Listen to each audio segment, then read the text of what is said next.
Responsibilidad ba ng mga anak ang mag-payback sa mga magulang? Oo, responsibilidad ng mga anak ang mag-payback sa magulang. Pero hindi naman ang binabayaran mo pera eh. Wala nga eksaktong halaga yun eh. Ang tawag doon, utang na loob.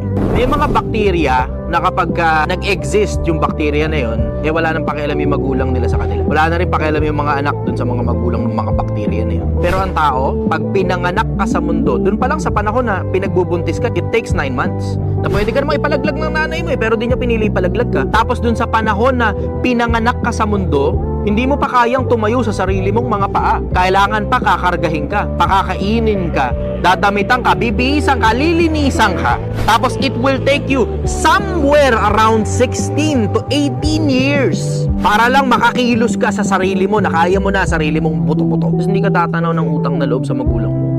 Ina. Yun lang pinanganak ka sa mundo, enough na para tanawin mong utang na loob sa magulang mo.